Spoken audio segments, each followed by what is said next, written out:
Hello everyone, welcome to online portal of the engineers.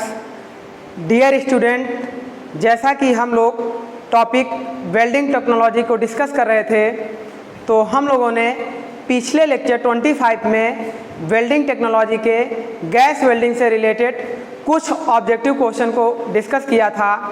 तो आज का हम लोगों का लेक्चर 26 स्टार्ट होगा, जिसमें हम लोग वेल्डिंग टेक्नोलॉजी से रिलेटेड वेल्डिंग डिफेक्ट के बारे में पढ़ेंगे और उसके साथ साथ उन डिफेक्ट को फाइंड करने के लिए टेस्टिंग के बारे में पढ़ेंगे कि वो डिफेक्ट हमारे किस मेथड से प्रिडिक्ट किए जाते हैं। तो दोनों टेस्टिंग के बारे में हम लोग पढ़ेंगे, चाहे वो डिस्ट्रक्टिव टेस्टिंग हो चाहे वो नॉन डिस्ट्रक्टिव टेस्टिंग हो। तो सबसे पहले हम लोग वेल्डिंग के डिफेक्ट के बारे में पढ़ेंगे कि हम लोग वेल्डिंग करते हैं तो चाहे वो आर्क वेल्डिंग हो चाहे वो गैस वेल्डिंग हो, उन सब में कौन कौन से डिफेक्ट हमारे निकल के आते हैं, तो उनके बारे में हम लोग स्टार्ट करने चल रहे हैं। तो चलिए, आज का टॉपिक हम लोगों का गैस वेल्डिंग डिफेक्ट पर होगा। तो इस तरीके से हमारा टॉपिक स्टार्ट होगा, वेल्डिंग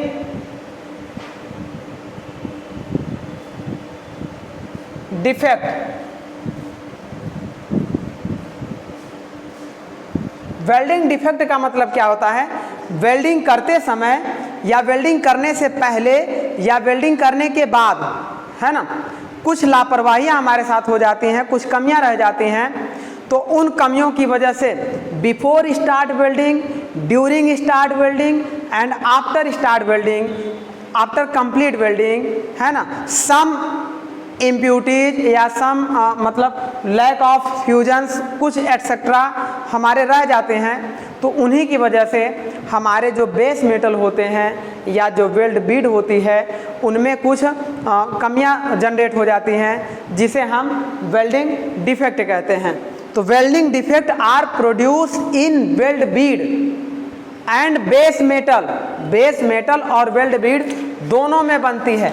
देखिए, सपोज करिए कि ये हमारे पास वर्कपीस हो और इस तरीके से हम एक दूसरे वर्कपीस को जब इसके साथ ऐसे जोड़ते थे, तो इस तरीके से जब हम इसको ऐसे जोड़ेंगे तो यहाँ पर जो हम वेल्डिंग करेंगे, ये जो बीड बनेगा, इस बीड को हम देखेंगे और इस बेस मेटल को देखेंगे, दोनों में कुछ ना कुछ कमियां रह जाएंगी।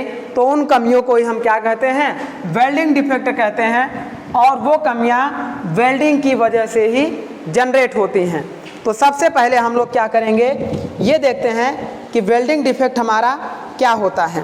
तो देखिए, welding defect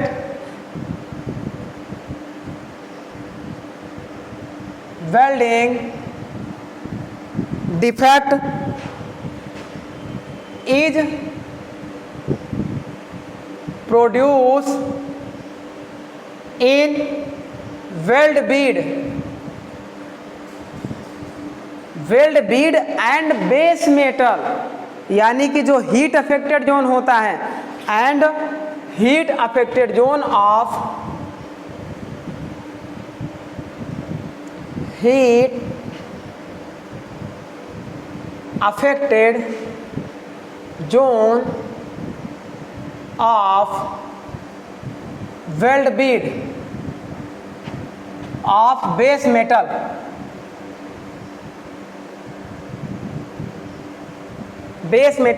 welding defect is produced on heat affected zone of base metal and weld bead by किसके द्वारा? वेल्डिंग करंट के द्वारा, वेल्डिंग हीट आर्क के द्वारा, है ना, प्रेशर के द्वारा, टेम्परेचर के द्वारा, बाई देखिए डिजॉल्व इम्प्यूटीज,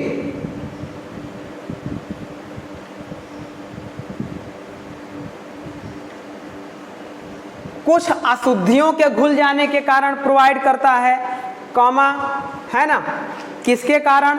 हीट के कारण, मतलब आर्क के कारण, arc, comma, pressure, comma, current, lack of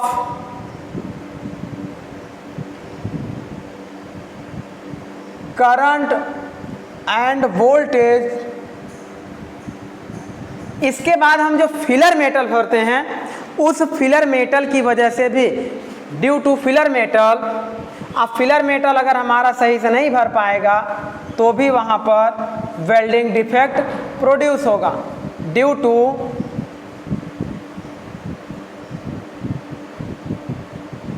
filler metal, filler metal हो गया। इसके बाद अब देखिए जब वेल्डिंग हो रही होती है तो उस समय हमारा मोल्टेन मेटल क्रिएट होता है। जब उसे सॉलिडिफाई करते हैं, अगर वो क्विंचिंग कूलिंग होता है तो वहाँ हार्डनेस बढ़ जाती है, वहाँ भी एक डिफेक्ट जनरेट होता है।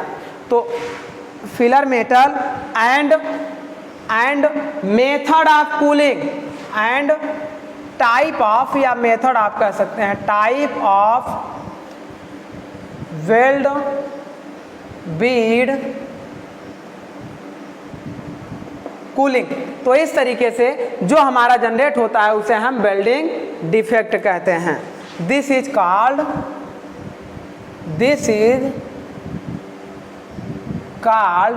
Welding defect.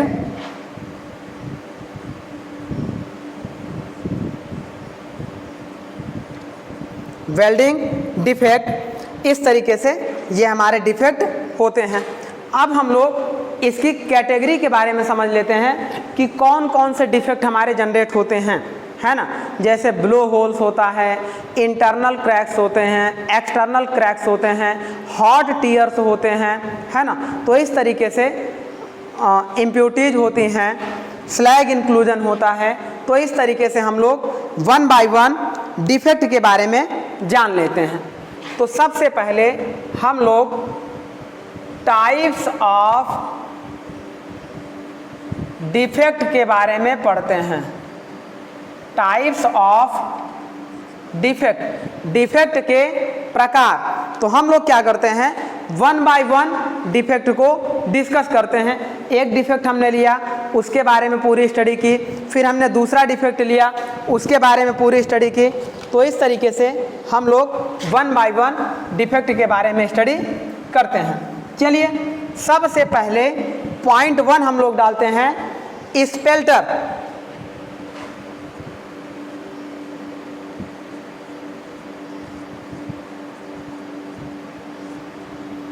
स्पेल्टर is a type of welding defect due to lack of current and voltage.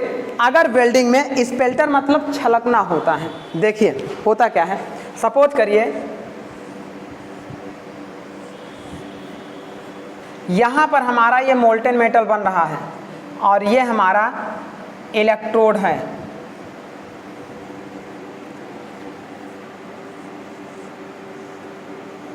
इस तरीके से अब होगा क्या, अगर करंट की वैल्यू I एंड V की वैल्यू कांस्टेंट नहीं देंगे, करंट घटती बढ़ती रहेगी और वोल्टेज भी हमारा अप एंड डाउन होता रहेगा, तो यहाँ पर ये मोल्टेन मेटल क्या करेगा, कभी ज़्यादा प्रेशराइज से यहाँ पे आएगा, कभी कम प्रेशर से आएगा, तो इसको क्या करेगा, छलकाएगा, जिससे ये इधर उधर ऐसे छिटकने लगेंगे।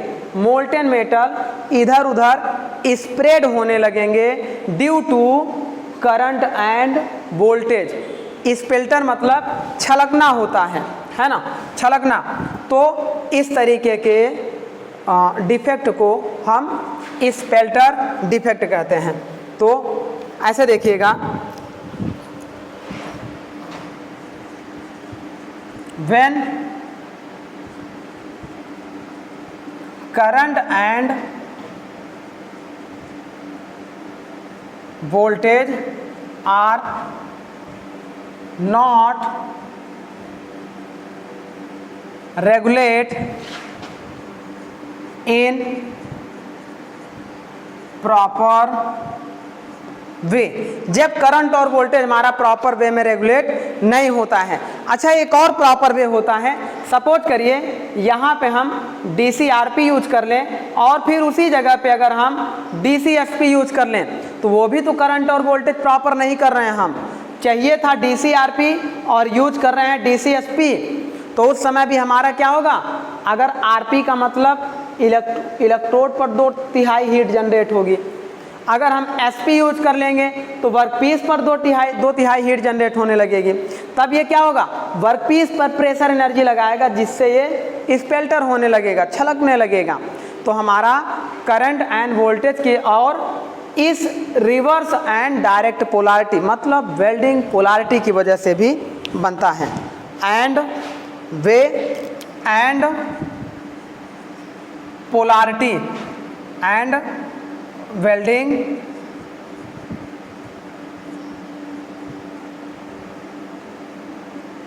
polarity when polarity molten metal ये जो पिघला हुआ मोल्टेन मेटल होता है वो क्या होगा, स्कैटर्ड होगा। मोल्टेन मेटल इज स्प्रेड या scattered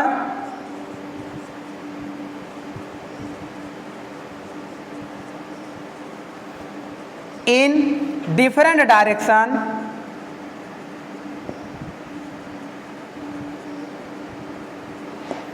that type of defect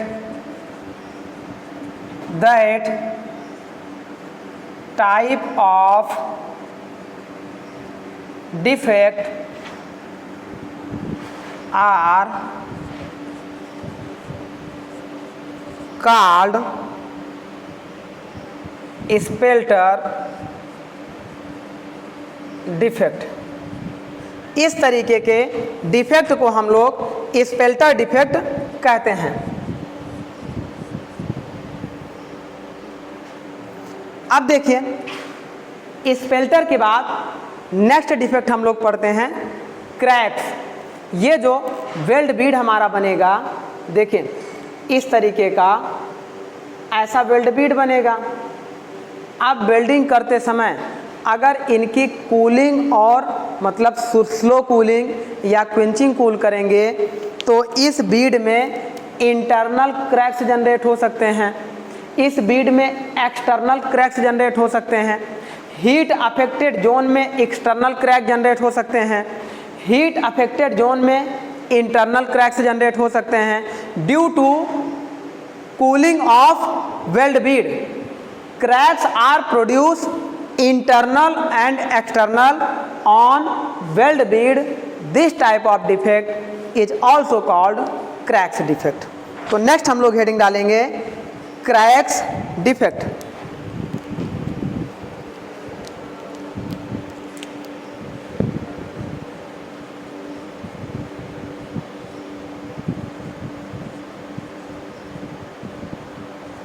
cracks में हमारा क्या होगा कि जब हम ऐसे देखिएगा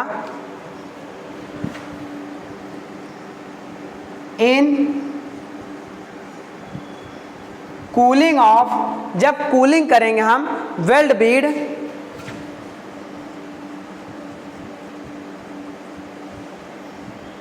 when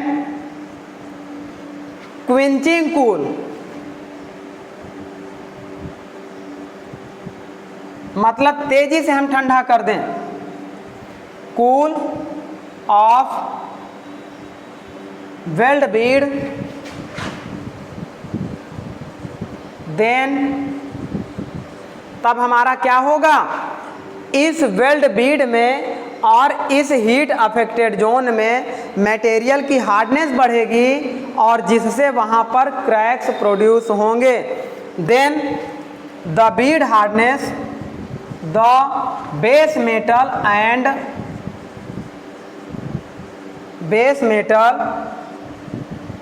and bead hardness are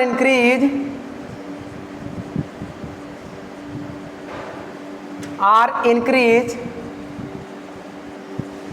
so इसलिए internal and external cracks are produced in weld bead and base metal of heat affected zone.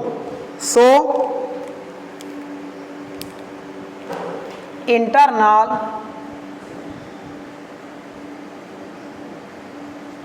and external cracks are produce in weld Beed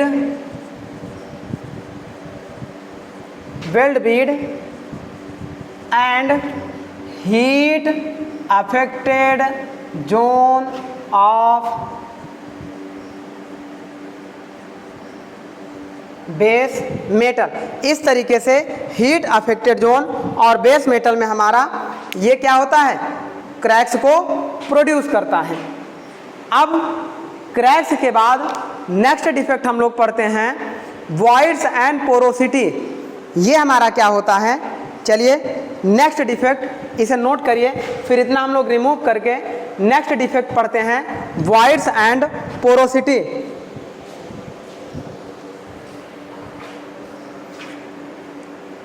अच्छा देखिएगा, जब ये प्रॉपर कूलिंग होती नहीं है तो यहाँ पर इंटरनल स्ट्रेसेस भी इंड्यूस हो जाते हैं और उन इंटरनल स्ट्रेस की वजह से भी क्रैक्स हमारा प्रोड्यूस होता है। तो चाहे ये भी लिख लीजिए एंड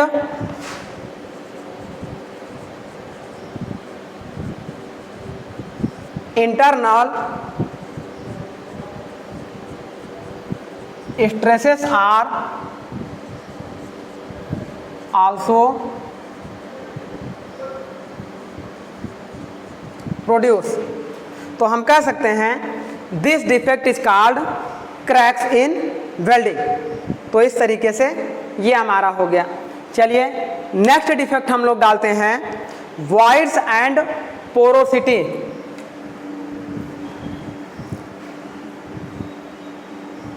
अगला डिफेक्ट वॉइड्स एंड पोरोसिटी।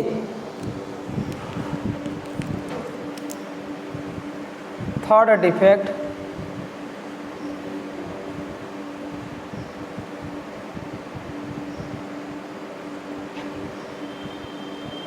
अच्छा, वॉइड्स और पोरोसिटी क्या होता है, सरंध्रता है ना, रिक्तता और सरंध्रता। जब कोई एक मॉलिक्यूल अपनी जगह छोड़ के चला जाता है तो वहाँ पर क्या क्रिएट हो जाते हैं, वॉइड्स क्रिएट हो जाते हैं।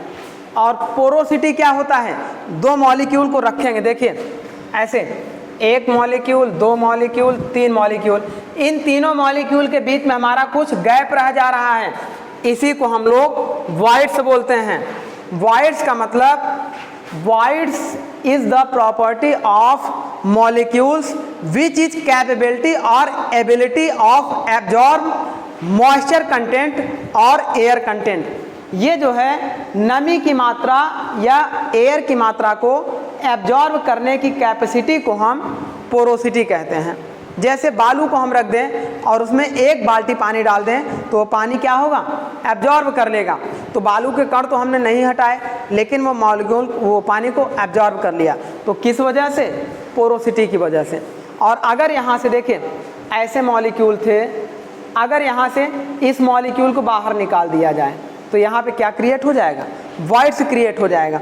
और ये दोनों चीज़ें तब क्रिएट होंगी जब हम वेल्डिंग करेंगे तो यहाँ से कुछ एटमॉस्फेरिक गैसेस या सील्डिंग गैसेस आकर इसके अंदर वेल्ड बीड के अंदर मिक्स हो जाएंगी, तो वो अपनी जगह बना लेंगी, जिस वजह से वॉइड्स और पोरोसिटी जनरेट होता है।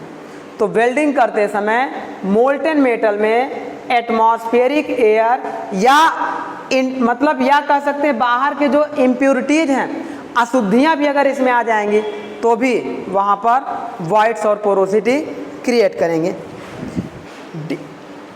देखिए in duration of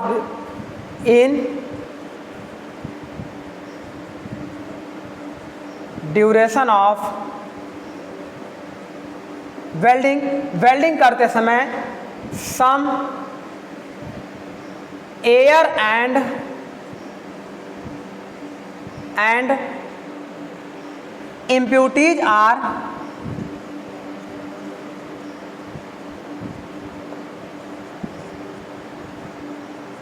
mixed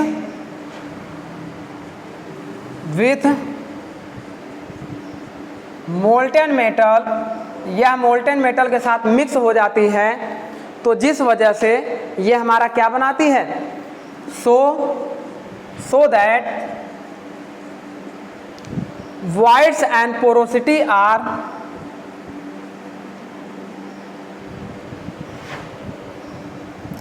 voids and porosity are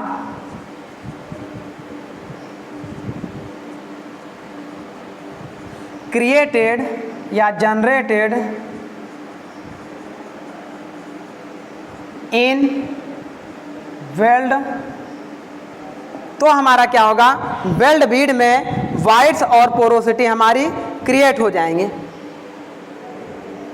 इस तरीके से इस कमी को हम पोरोसिटी कहेंगे। ये कुछ हमारा ऐसे बनेगा। आगे बात करते हैं नेक्स्ट डिफेक्ट का, अंडरकट क्या होता है। Undercut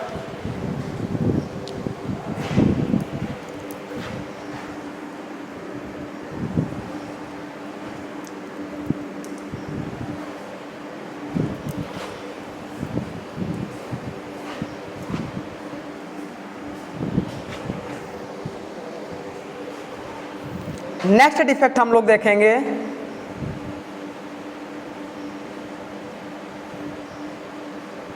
undercut. अंडरकट का मतलब ये होता है कि अगर हम यहाँ पर करंट को बहुत ज़्यादा बढ़ा दें, हाई कर दें, वेल्डिंग स्पीड को बहुत तेज़ी से ले जाएं, तो मटेरियल क्या होगा, ये कुछ इस तरीके से वेल्ड होता हुआ आगे बढ़ेगा। तो ये क्या होगा, यहाँ पर अंडरकट प्रोड्यूस होगा।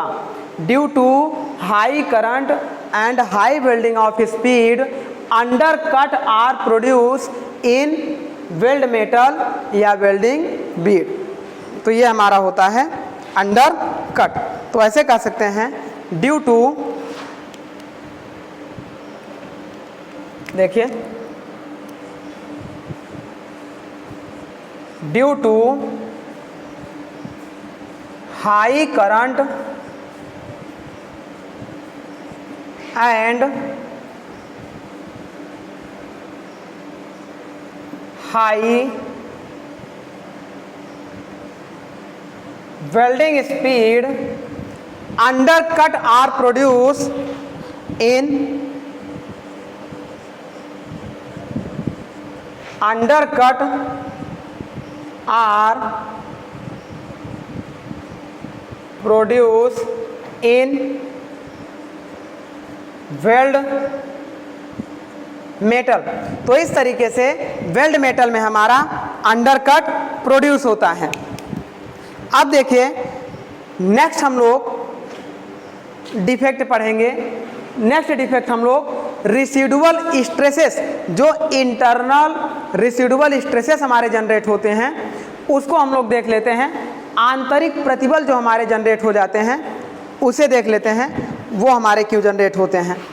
तो नेक्स्ट हमारा हो जाएगा internal रिसिडुअल stresses.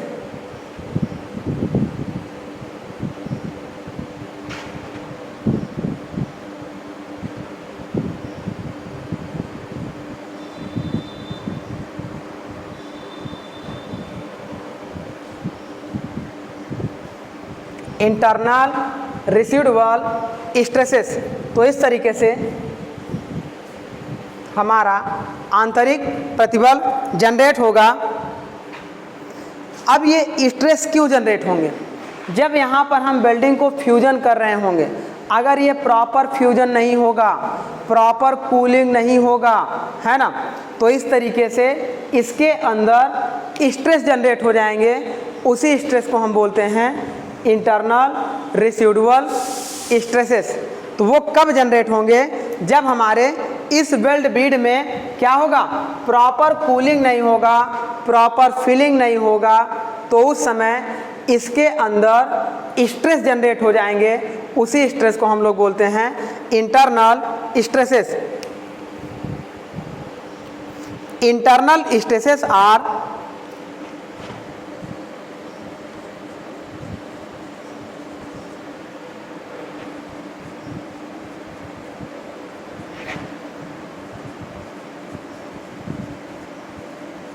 Produce in weld metal, weld metal कह सकते हैं या वेल्डिंग बीड कह सकते हैं। तो यहीं पे वो क्रिएट होता है। और वो कब क्रिएट होता है? वेल्ड मेटल ड्यू टू, जब क्रैक्स भी अंदर जनरेट होते हैं तो भी इंटरनल स्ट्रेसेस जनरेट होता है ना। Weld metal due to internal cracks या वेल्डिंग क्रैक्स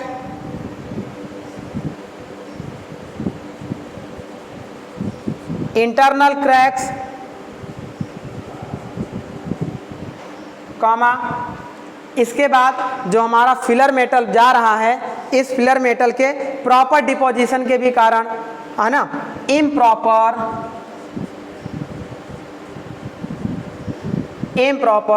डिपोजिशन ऑफ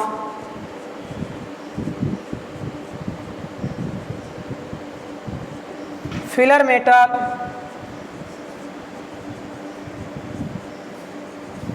इसके बाद अब अगर इसकी डायमेंशनल एक्यूरेसी भी सही नहीं रहेगी तो भी वहाँ पर इंटरनल स्ट्रेसेस जनरेट होंगे। कहीं पे ओवर है, कहीं पे मतलब ओवर वेल्डिंग हो गई, कहीं पे अंडर वेल्डिंग हो गई, इट मीन्स डायमेंशन एक्यूरेसी भी नहीं होगी, कॉमा, है ना। ऐसे देखिएगा, डायमेंशनल एक्यूरेसी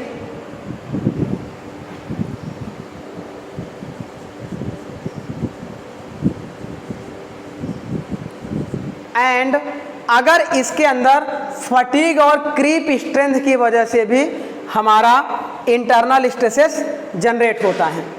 फटीग का मतलब फटना होता है, क्रीप का मतलब समझ रहे हैं, क्रीप का मतलब जो हमारा लगातार लोडिंग के कारण जो फेल्योर होता है उसे हम क्रीप फेल्योर कहते हैं।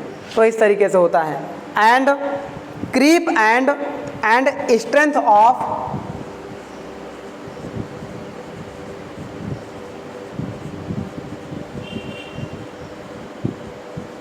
And fatigue failure,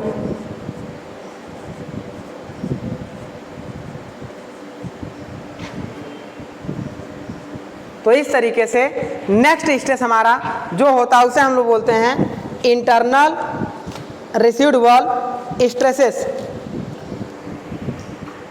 internal residual stresses. अब हम लोग अगले स्ट्रेस के बारे अगले डिफेक्ट के बारे में पढ़ेंगे। हम लोग नेक्स्ट डिफेक्ट पढ़ने चल रहे हैं ओवरलैपिंग। ओवरलैपिंग का मतलब इस तरीके से एक बीड दूसरे बीड के ऊपर अगर ओवरलैप होकर बनने लगती है, ऐसी जो बीड हमारी बनती है ये ओवरलैप होने लगती है, तो इसे हम लोग बोलते हैं ओवरलैपिंग डिफेक्ट।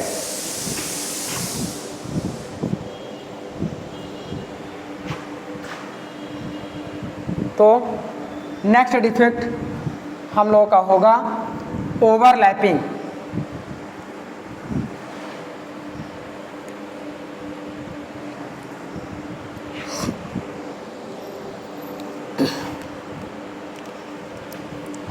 सिक्स,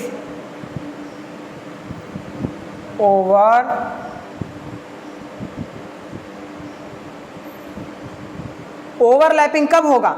जब एक वेल्ड बीड दूसरे वेल्ड बीड के ऊपर ओवरलैप कर जाए, और ये तब होगी जब बहुत ज़्यादा मात्रा में फिलर मटेरियल को हम क्या करेंगे? डिपॉजिट करने लगेंगे।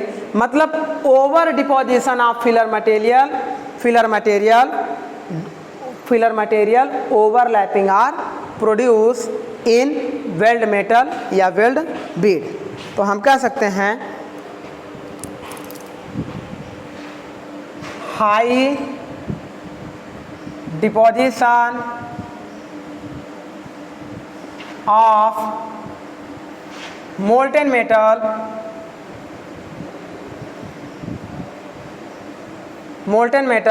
Overlap are produce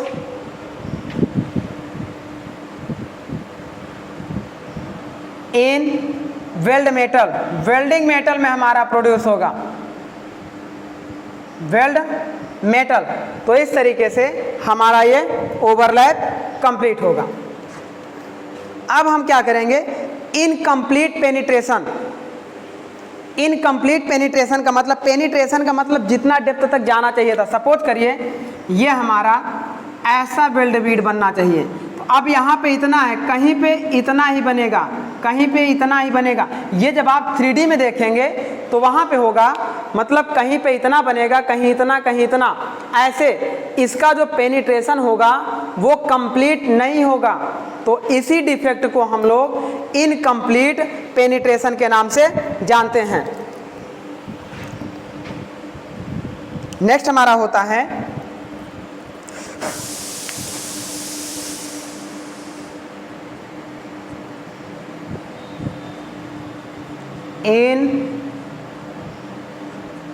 incomplete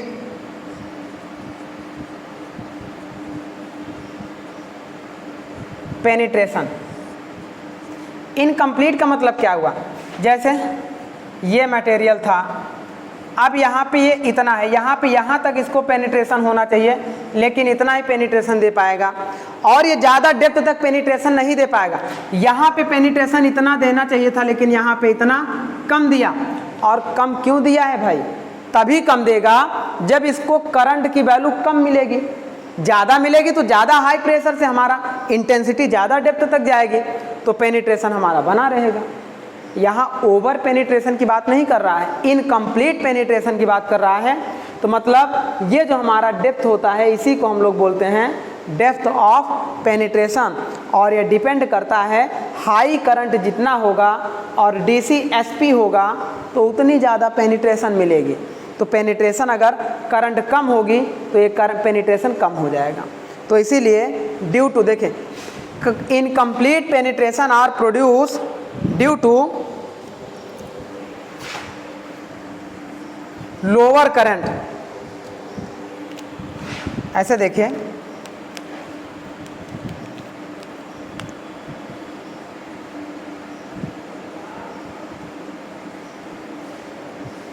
incomplete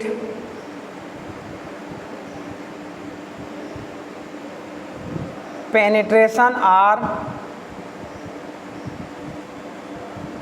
produced in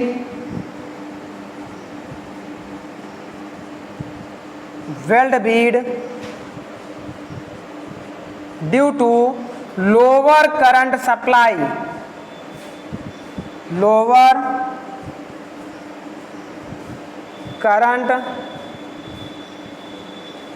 supply, current के लोअर सप्लाई की वजह से ये हमारा होता है इनकम्प्लीट पेनिट्रेशन होता है। अब उसके बाद हॉट टीयर्स क्या होते हैं, वो तो कास्टिंग का डिफेक्ट होता है।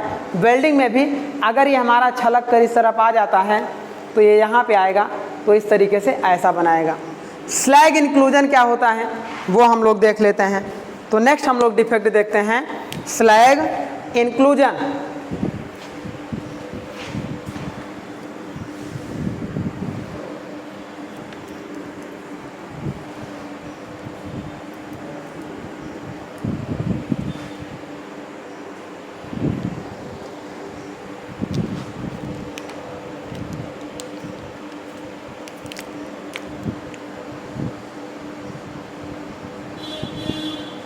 स्लैग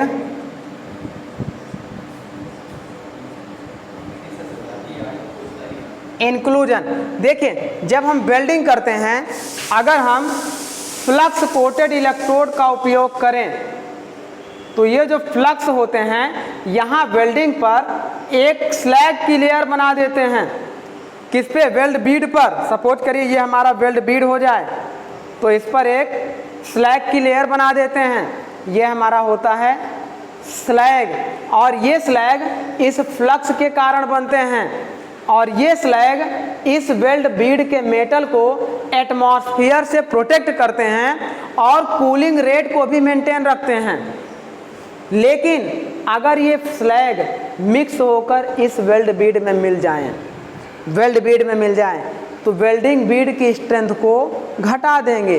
तो इसी डिफेक्ट को हम लोग बोलते हैं slag inclusion. When slag are mix with welding bead या molten metal, this type of defect are called slag inclusion. देखिए, slag are made by flux and protect weld bead को हमारा प्रोटेक्ट करता slag, but in some case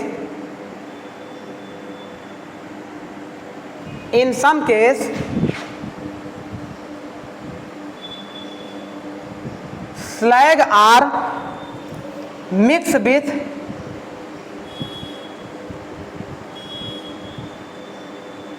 molten metal। अब मोल्टेन metal के साथ mix हो जाएगा and solidify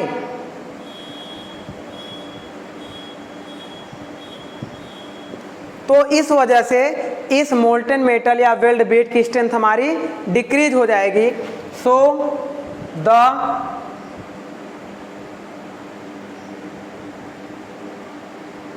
strength of weld Beed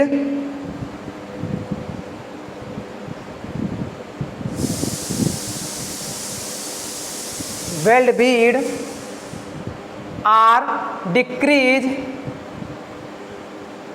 this type of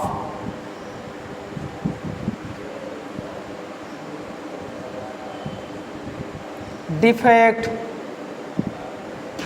is called slag inclusion।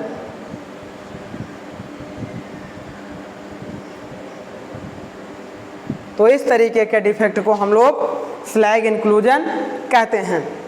अब इसमें ब्लो होल्स भी होते हैं।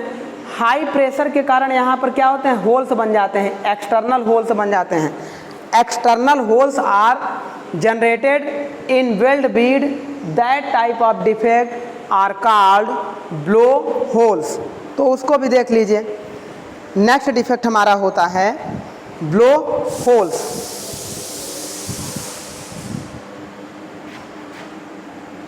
चलिए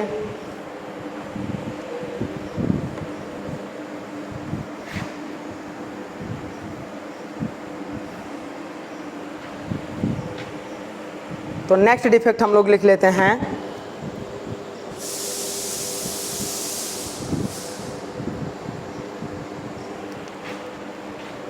blow holes.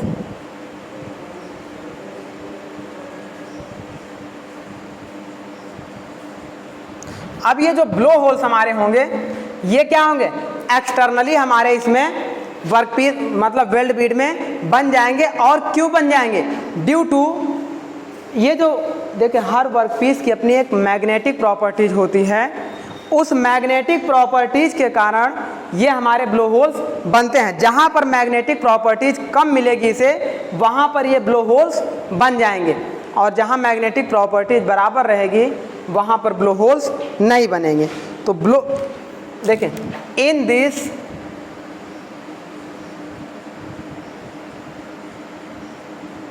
Type of defect holes are made externally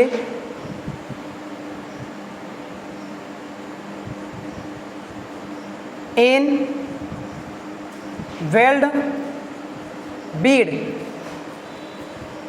weld बीड में होल्स हमारे एक्सटर्नली बन जाते हैं due to some lack of magnetic properties of workpiece, due to some lack of magnetic properties of workpiece.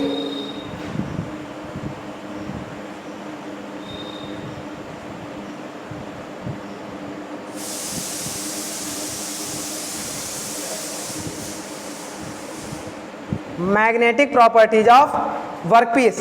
तो इस तरीके से हमारा एक ब्लो होल्स इसमें क्रिएट हो जाता है। चलिए इसे भी राइट डाउन करिए।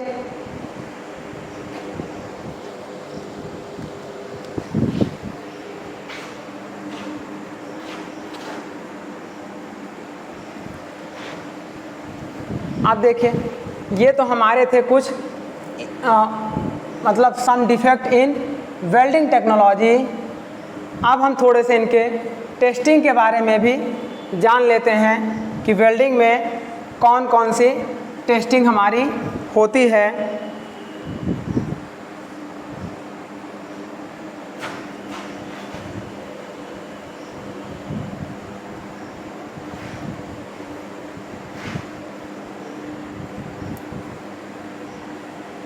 नेक्स्ट टॉपिक हम लोगों का होगा welding, testing and inspection.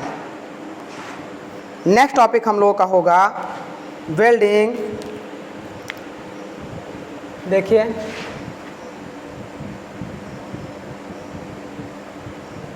Welding, testing and inspection.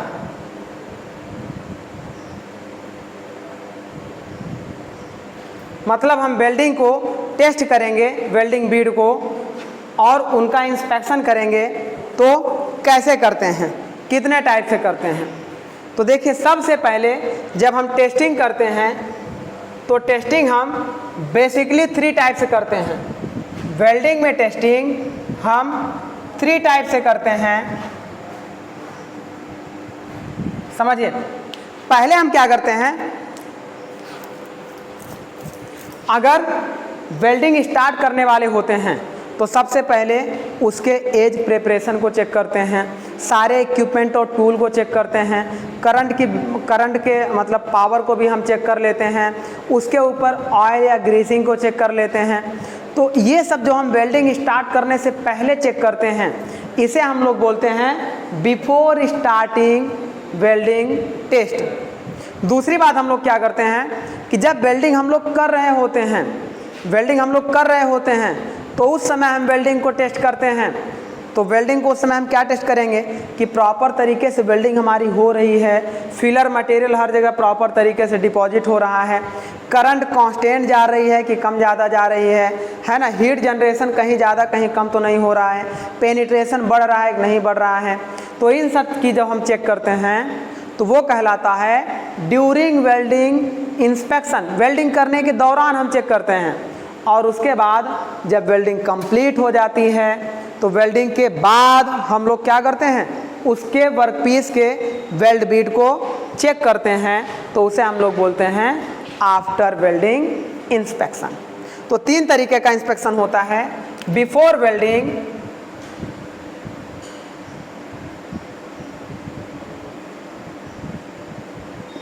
Inspection, ये होता है सेकेंड ड्यूरिंग वेल्डिंग इंस्पेक्शन, और नेक्स्ट हमारा होता है आफ्टर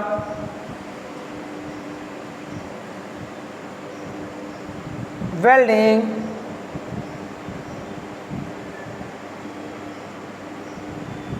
इंस्पेक्शन। तो देखिए हम लोग पहले बिफोर वेल्डिंग में क्या क्या करते हैं। बिफोर वेल्डिंग में जो हम लोग चेक करते हैं वो देखिए हम लोग क्या क्या चेक करते हैं। सबसे पहले हम लोग चेक करते हैं oil and grease on weld surface. Oil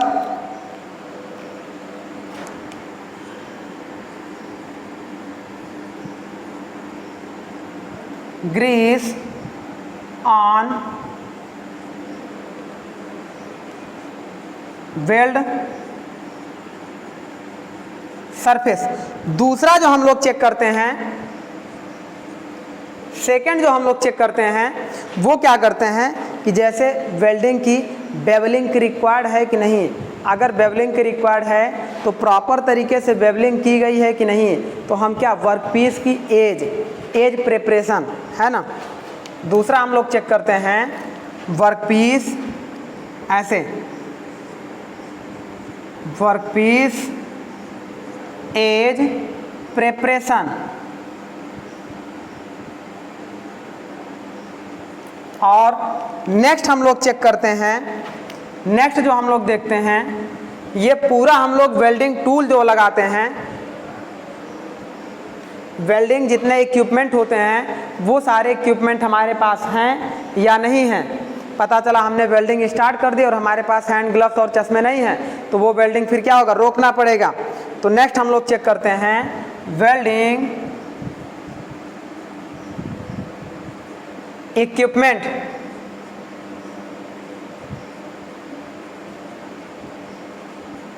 इसके बाद हम लोग पावर सप्लाई को भी चेक करते हैं कि पावर सप्लाई हमारे पास है या नहीं, है ना।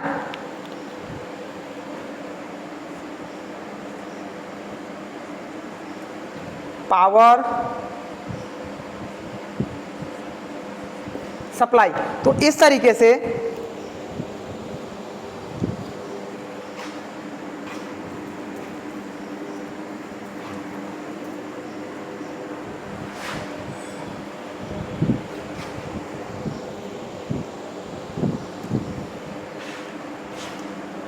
अब हम क्या करेंगे, पावर सप्लाई चेक करेंगे। देन हम लोग देखिए फिलर मटेरियल हम लोग जो यूज कर रहे हैं, क्या हम लोग फिलर मटेरियल प्रॉपर हमारे पास फिलर रॉड है या नहीं, तो हम फिलर रॉड को भी चेक करेंगे। तो हम क्या करेंगे, filler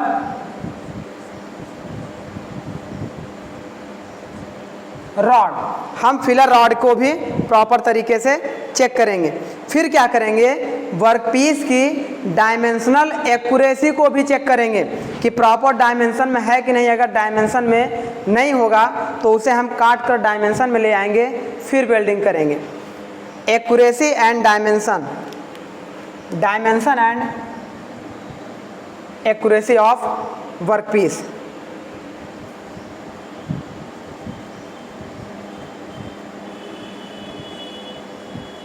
and accuracy of workpiece. इस तरीके से इतनी हम क्या इंस्पेक्शन करते हैं, before welding start, welding start होने से पहले हम लोग इसकी इंस्पेक्शन करते हैं। और जब हम लोग वेल्डिंग स्टार्ट कर देते हैं तो हम लोग किस किस चीज़ की इंस्पेक्शन करते हैं। वेल्डिंग जब स्टार्ट कर देते हैं तो हम लोग करंट एंड वोल्टेज की सप्लाई को चेक करते हैं। करंट देखें, करंट एंड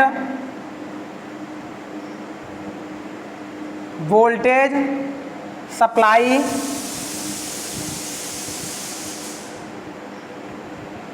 करंट और वोल्टेज की सप्लाई को चेक करते हैं। फिलर डिपोजिशन रेट को चेक करते हैं बार बार कि हमारा मटेरियल प्रॉपर तरीके से डिपॉजिट हो रहा है कि नहीं हो रहा है। Filler deposition rate,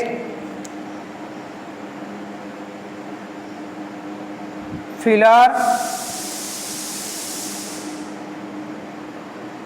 deposition rate को हम लोग चेक करते हैं। उसके बाद वेल्डिंग स्पीड हमारी ज़्यादा तेज़ हो रही है कि कम तेज़ हो रही है, वेल्डिंग स्पीड को भी हम लोग कंट्रोल करते हैं, तो उसको भी चेक करते हैं। वेल्डिंग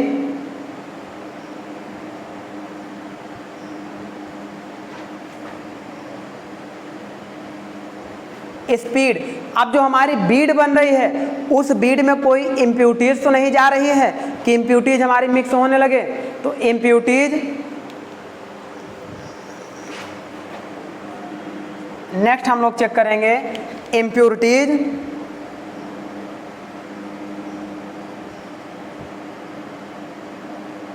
इन वेल्ड बीड।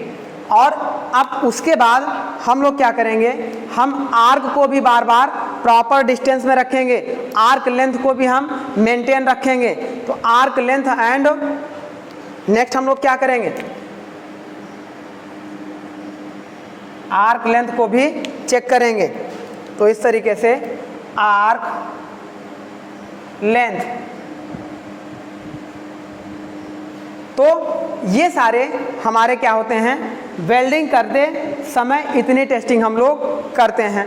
अब जब हम लोग वेल्डिंग कर लेते हैं तो हमारी बारी आती है आफ्टर वेल्डिंग इंस्पेक्शन। वेल्डिंग के बाद हम लोग किस चीज़ का इंस्पेक्शन करते हैं, कि जॉइंट हमारा प्रॉपर तरीके से हुआ है कि नहीं, उस पर कोई क्रैक्स तो नहीं है, उनमें कोई इंटरनल स्ट्रेस तो नहीं इंड्यूस्ड हो गए हैं। तो उसको चेक करने के लिए हमारे पास दो मेथड होता है, या तो हम उस वेल्ड बीट को तोड़ें। अब तोड़ने के लिए सारे वेल्ड बीट की अगर स्ट्रेंथ को हमें जाननी है तो हम सारे वेल्ड बीट को नहीं तोड़ सकते हैं। जैसे मान के चलिए 100-200 वेल्ड मटेरियल रखा है, उसमें से हम रैंडम 2-4 पीस को उठा लिए और उनको तोड़कर उनकी स्ट्रेंथ को हम चेक कर लेते हैं। तो जब हम मटेरियल को तोड़कर उसकी स्ट्रेंथ को, उसकी डक्टिलिटी को चेक करते हैं तो ऐसा इंस्पेक्शन कहलाता है डिस्ट्रक्टिव टेस्टिंग। डिस्ट्रक्टिव मतलब तोड़कर।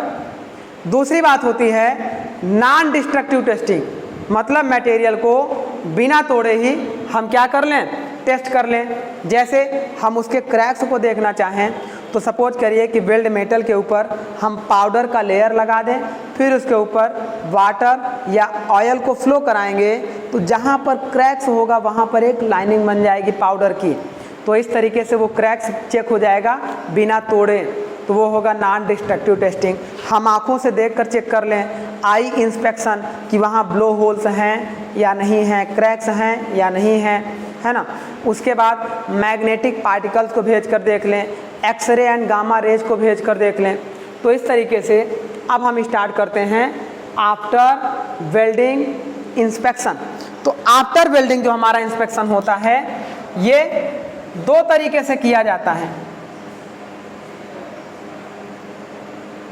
पहला होता है डिस्ट्रक्टिव टेस्टिंग,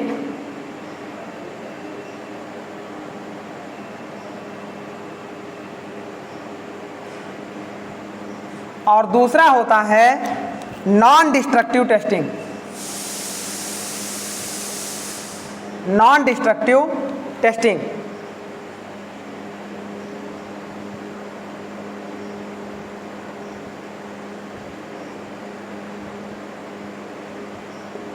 डिस्ट्रक्टिव टेस्टिंग में हम क्या करते हैं, लॉट ऑफ वर्कपीस में से रैंडम वर्कपीस को लेकर तोड़कर उसकी स्ट्रेंथ को पता करते हैं।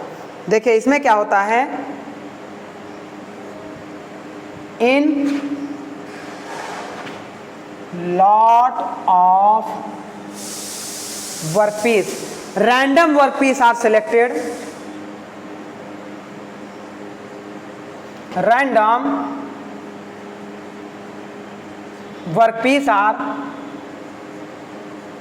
सिलेक्ट, रैंडम वर्कपीस को सिलेक्ट करते हैं और उसे तोड़ते हैं एंड डिस्ट्रॉय, डिस्ट्रॉय का मतलब तोड़ा जाएगा, है ना, and destroy to check the strength of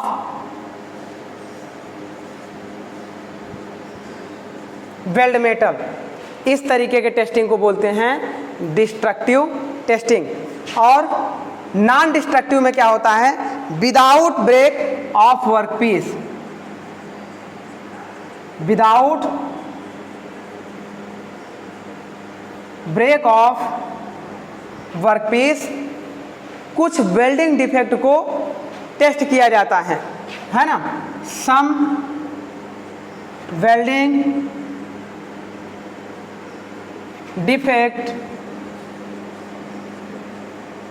are, some welding defect are checked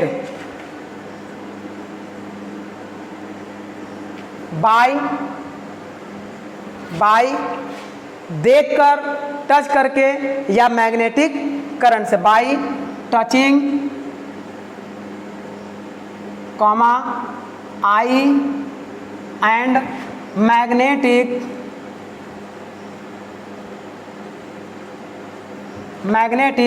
waves. तो इस तरीके की टेस्टिंग को नॉन डिस्ट्रक्टिव टेस्टिंग हम कहते हैं। अब चलिए थोड़ा सा डिस्ट्रक्टिव के कुछ टाइप हैं और नॉन डिस्ट्रक्टिव के कुछ टाइप हैं, इनको भी हम लोग देख लेते हैं। तो types of destructive testing, types of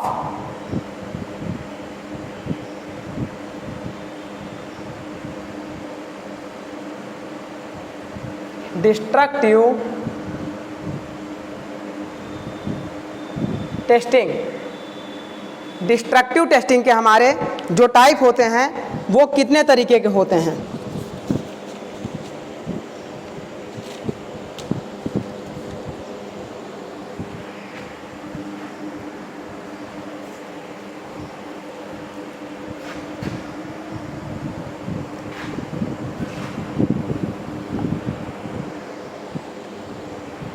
तो इसमें देखिएगा जो इसके टाइप होते हैं, हम लोग क्या करते हैं, जैसे इसमें टेंशन को चेक करते हैं, वर्कपीस के टेंशन को चेक करते हैं। दूसरा हम लोग इसमें वर्कपीस की हार्डनेस को चेक करते हैं, और तीसरा हम लोग वर्कपीस का इम्पैक्ट टेस्ट करते हैं, है ना। पहला हम लोग टेंशन टेस्ट करते हैं, हार्डनेस टेस्ट करते हैं और इम्पैक्ट टेस्ट करते हैं। तो इस तरीके से हार्डनेस टेस्ट हम लोग किस पे करते हैं, ब्रिनल हार्डनेस नंबर पे करते हैं, है ना। तो इस तरीके से, और टेंशन टेस्ट भी हम लोग करते हैं। तो इनके बारे में भी थोड़ा थोड़ा जान लेते हैं। फर्स्ट में टेंशन टेस्ट। टेंशन टेस्ट हम क्या करते हैं, यूनिवर्सल टेस्टिंग मशीन पर रखकर कर लेते हैं। टेंशन टेस्ट इज, देखिए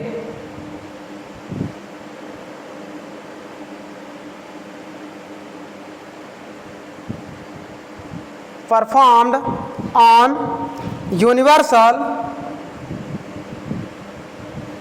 यूटीएम, इसे हम लोग बोलते हैं यूनिवर्सल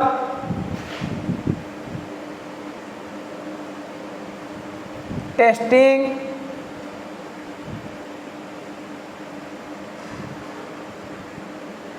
यूनिवर्सल टेस्टिंग मशीन।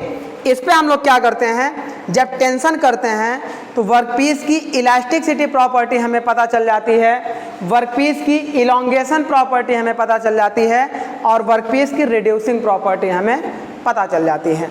तो इस तरीके से हम इस पे क्या क्या कर सकते हैं, इस पे देखिए percentage of elongation, comma percentage of reducing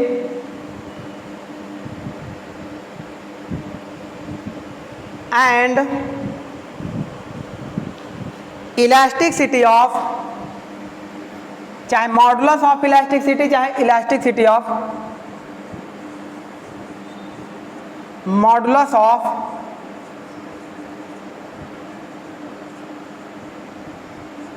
elasticity of workpiece.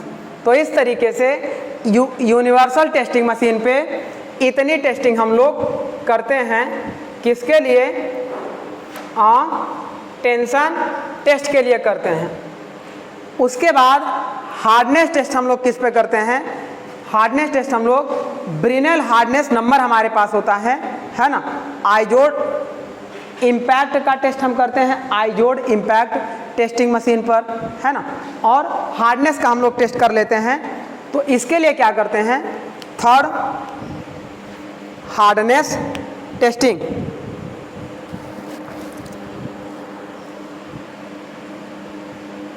Second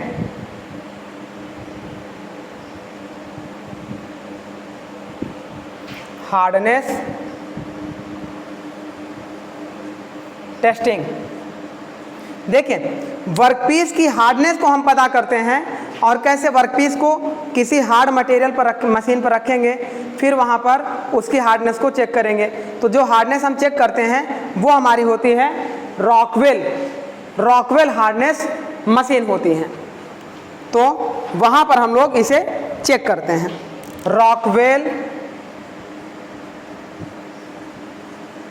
hardness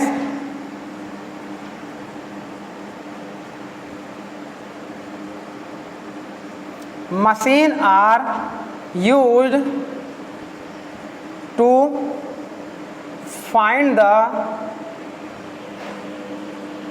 hardness of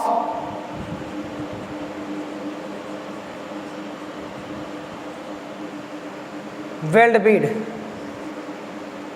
weld metal या वेल्ड बीड। और इसकी जो यूनिट होती है वो किस में आती है, वो आती है BHN में। BHN का मतलब होता है ब्रिनेल हार्डनेस नंबर। ये होता है ब्रिनेल हार्डनेस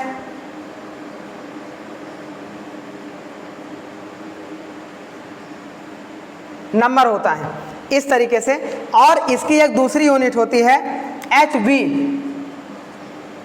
HV ये हमने आपको मेटल कटिंग में पढ़ाया था।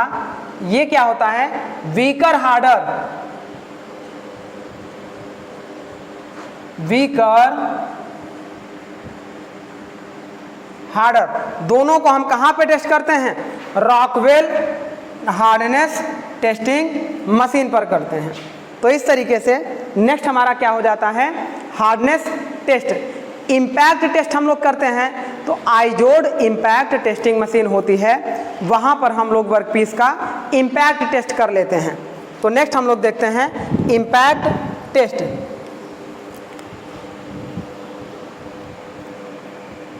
थर्ड, इम्पैक्ट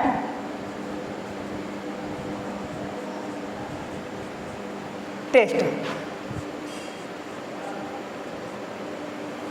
तो इसमें हमारा क्या होता है, Izod impact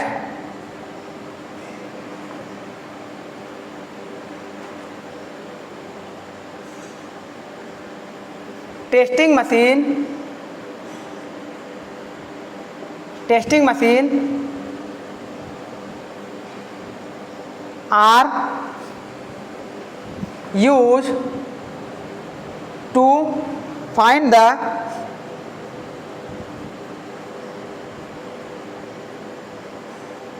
impact test of weld bead. तो इस तरीके से ये हमारा क्या हो जाता है, नॉन डिस्ट्रक्टिव टेस्टिंग हो जाता है। वर्कपीस को तोड़कर हम इतने तरीके की टेस्टिंग कर लेते हैं। अब इसके बाद हमारा क्या आता है, non destructive testing. Non destructive testing के हम लोग थोड़े थोड़े इंट्रोडक्शन के बारे में जान लेते हैं कि हमारा आई टेस्टिंग क्या होता है, ऑयल टेस्टिंग क्या होता है, पाउडर टेस्टिंग क्या होता है, मैग्नेटिक करंट क्या होता है, ईडी करंट क्या होता है, ईच मेथड क्या होता है, ये सब हम लोग डिस्कस कर लेते हैं।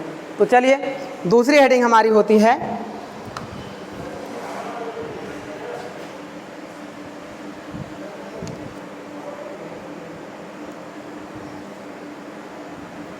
Non destructive testing.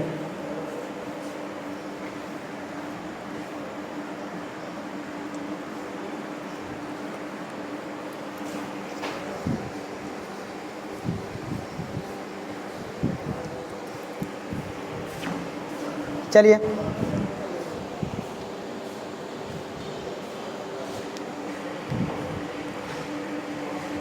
Types of non destructive testing. तो इसमें हम लोग क्या करते हैं, कई टेस्टिंग करते हैं। जैसे वन बाय वन हम लोग इसको पढ़ते चले जाते हैं हेडिंग वाइज, है ना। वन बाय वन हम लोग इसको पढ़ते जाते हैं। जैसे पहली टेस्टिंग हम लोग करते हैं magnetic testing, magnetic particles testing. इसमें क्या होता है, हम चुंबकीय पदार्थ मतलब वर्कपीस के अंदर मैग्नेटिक फील्ड जनरेट करवाते हैं, जिससे क्या होता है, अगर उसके अंदर वर्कपीस के अंदर कुछ क्रैक्स होगा, ब्लो होल्स होंगे, पोरोसिटी होगा, वॉइड्स होगा, तो वो सारी चीज़ें हमें वहाँ पे पता चल जाएगी। जहाँ पे प्रॉपर मैग्नेटिक फील्ड जनरेट नहीं होगा, मतलब वहाँ पर क्रैक्स हो सकता है, ब्लो होल्स हो सकता है, वाइड्स हो सकते हैं। तो इस तरीके से वाइड्स पोरोसिटी को चेक करने के लिए वर्कपीस में मैग्नेटिक फील्ड को हम जनरेट करवाते हैं, जिससे हमारे ये डिफेक्ट पता चल जाते हैं। To find the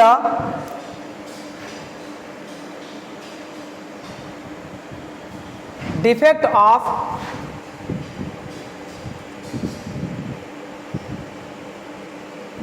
of porosity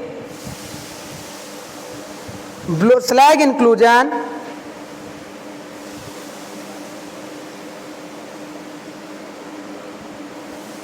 blowholes porosity and voids magnetic field are generated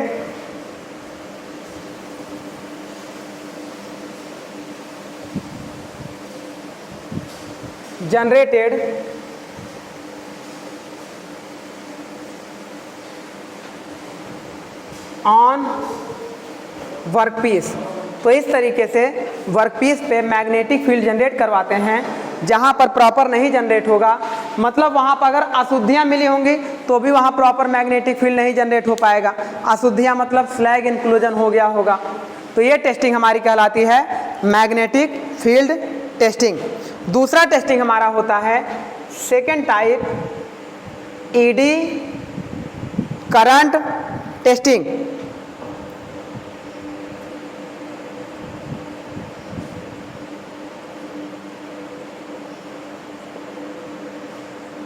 eddy current का मतलब हम वर्कपीस में करंट को फ्लो कराते हैं। अब करंट को फ्लो कराएंगे, अगर अंदर क्रैक्स होगा, इंटरनल क्रैक्स को फाइंड करने के लिए, इंटरनल होल्स को फाइंड करने के लिए, पोरोसिटी और वाइड्स को फाइंड करने के लिए अगर हमने करंट को फ्लो कराई, जहाँ क्रैक्स होगा वहाँ करंट ब्रेक हो जाएगी, जहाँ होल्स होंगे वहाँ करंट साइड से घूम कर आगे पास कर जाएगी, पोरोसिटी होगी वहाँ से भी साइड से घूम कर आगे जाएगी। तो इस तरीके से वर्कपीस के अंदर इंटरनल क्रैक्स, वॉइड्स और पोरोसिटी को फाइंड करने के लिए वर्कपीस में ईडी करंट को भी फ्लो कराते हैं। चाहे मैग्नेटिक फील्ड जनरेट करवा दें, चाहे ईडी करंट फ्लो करा दें। Eddy current are flow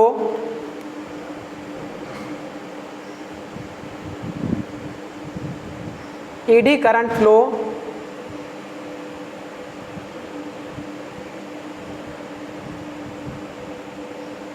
on the workpiece to find out the internal cracks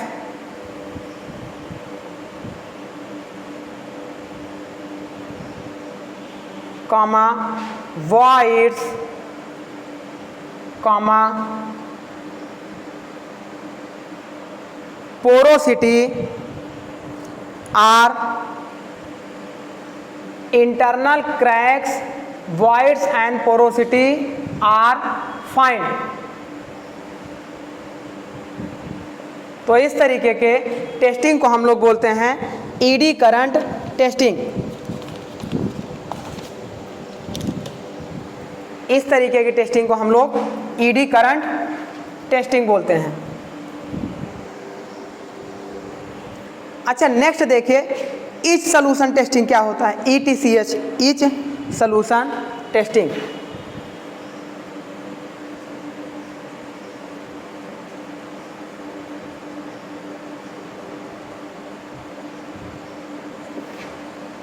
देखिए, कभी कभी वर्कपीस के अपर सरफेस पर या वेल्ड बीट पर क्रैक्स होते हैं, लेकिन हमें अपनी खुली आंखों से नहीं दिखाई देते हैं। तो हम उस समय क्या करते हैं, ईच का सलूशन होता है ना, ईच का सलूशन होता है, उसे हम लोग उस वर्कपीस पे फ्लो कराते हैं। तो जहाँ पर एक्सटर्नल क्रैक्स होते हैं वहाँ पर एक लाइन बनने लगती है, मतलब वो क्रैक्स हमें दिखने लगते हैं। तो इस तरीके के टेस्टिंग को ईच सलूशन टेस्टिंग कहते हैं। तो इसमें देखिएगा some each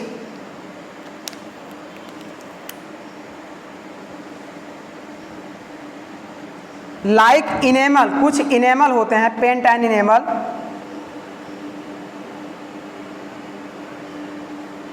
are used to find the external cracks of workpiece.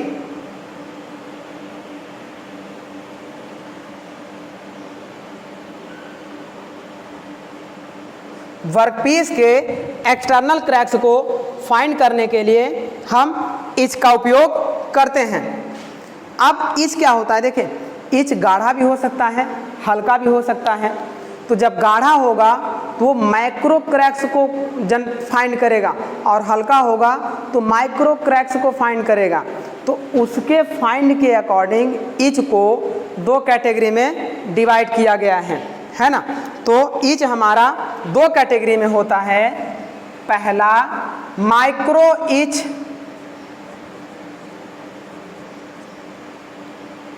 Solution और दूसरा मैक्रो इच सॉल्यूशन। तो इस तरीके से ये हमारा होता है इच सॉल्यूशन। अब हम क्या करेंगे, उस वर्कपीस पे अल्फा रेज, गामा रेज या बीटा रेज को, अल्फा बीटा गामा रेज को उस वर्कपीस के ऊपर से गुजारेंगे। तो जिससे क्या होगा, अगर उसके अंदर इंटरनल क्रैक्स होंगे, इंटरनल ब्लो होल्स होंगे, पोरोसिटी होंगी या वॉइड्स होंगे या इंटरनल स्ट्रेसेस होंगे तो वो हमें पता चल जाएंगे। तो हम अब क्या करेंगे, उस वर्कपीस पर अल्फा, गामा और बीटा रेज को फ्लो कराएंगे। नेक्स्ट हमारा होगा alpha beta and alpha rays, beta rays and X rays testing. Alpha beta और एक्स रे को हम लोग फ्लो कराकर फाइंड करते हैं internal cracks, blow holes, impurities to find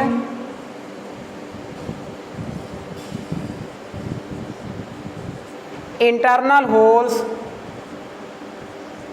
cracks, impurities,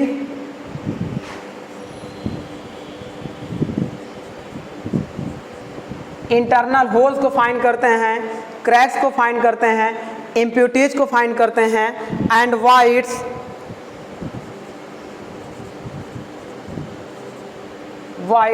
use are X ऐसे alpha rays comma beta rays and X rays. अब इसके बाद अगर वर्कपीस के अंदर का इंटरनल स्ट्रेस को प्रोड्यूस करना हो, फाइंड करना हो तो हम साउंड टेस्टिंग भी कर लेते हैं। अंदर के क्रैक्स को भी प्रोड्यूस करना हो तो साउंड टेस्टिंग, जैसे वर्कपीस है उस पर हम हैमरिंग एक्शन करेंगे तो कहीं पे मतलब बहुत पतली साउंड निकलेंगे, कहीं पे मोटे साउंड निकलेंगे। तो जहाँ पतले साउंड निकलेंगे इसका मतलब वहाँ का वर्कपीस हमारा कैसा है, प्रॉपर तरीके से उसकी स्ट्रेंथ है। और जहाँ पर मोटे साउंड निकलेंगे तो इसका मतलब वहाँ पर हमारे या तो इंटरनल क्रैक्स हैं और या तो अंदर वाइड्स और पोरोसिटी बनी हुई है।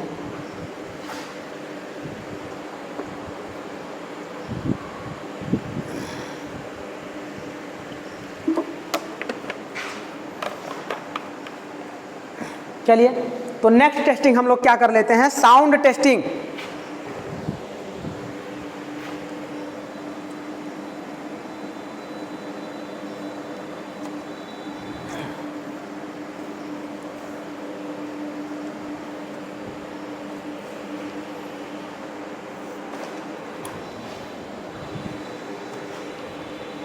Sound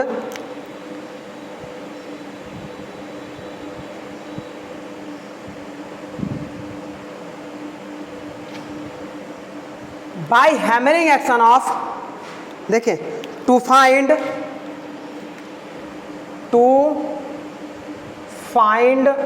the internal cracks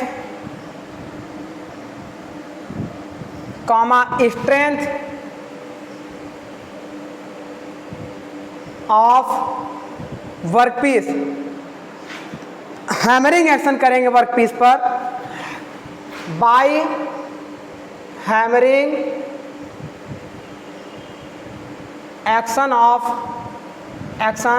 on workpiece is called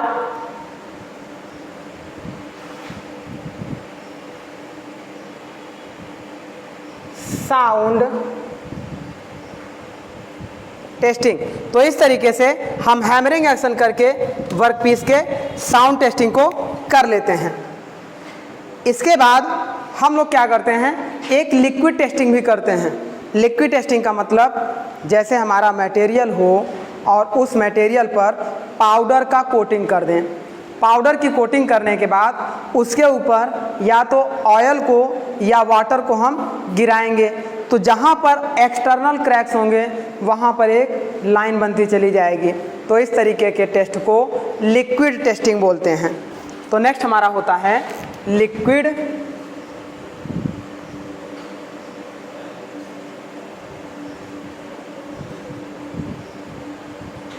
testing to find external cracks.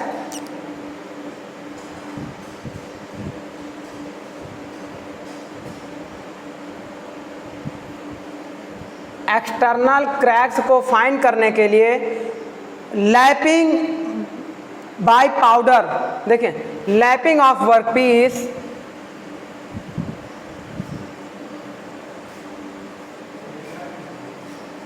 Bye powder के माध्यम से हम वर्कपीस की लैपिंग करते हैं और उसके बाद हम उसके ऊपर ऑयल या वाटर को फ्लो कराते हैं एंड देन फ्लो ऑयल और वाटर ऑन द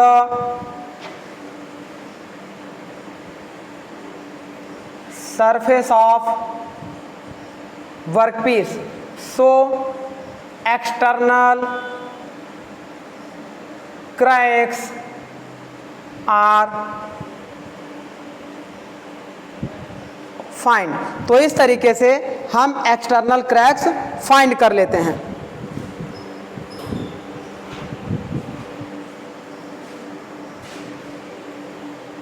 तो इस तरीके की सारी टेक्निक को हम लोग क्या कहते हैं, नॉन डिस्ट्रक्टिव टेस्टिंग के नाम से जानते हैं, जिसमें हम वर्कपीस को बिना तोड़े वर्कपीस के एक्सटर्नल और इंटरनल क्रैक्स को फाइंड कर लेते हैं। और जब वर्कपीस को तोड़ कर करते हैं, देखिए इसमें नुकसान भी है कि वर्कपीस हमारा टूट रहा है, लेकिन टूटने के साथ बिना तोड़े हम किसी भी वर्कपीस की स्ट्रेंथ को नहीं पता कर पाएंगे। तो कुछ रैंडम वर्कपीस को हमें सेलेक्ट करके तोड़ना पड़ेगा। ऐसी टेस्टिंग को हम डिस्ट्रक्टिव टेस्टिंग के नाम से जानते हैं। इसकी भी कैटेगरी हम लोगों ने डिस्कस कर दिया और नॉन डिस्ट्रक्टिव की भी हम लोगों ने डिस्कस कर दिया। अब देखिए स्टूडेंट, हम लोगों का वेल्डिंग में कुछ टॉपिक बचा है, जैसे हमारा सोल्डरिंग एंड ब्रेजिंग ऑपरेशन बचा हुआ है। तो अब हम लोग अगले लेक्चर में बाकी बचे हुए रिमेन टॉपिक को कंप्लीट करेंगे। तो इस तरीके से हमारा आज का लेक्चर यहीं पे स्टॉप होता है। Thank you.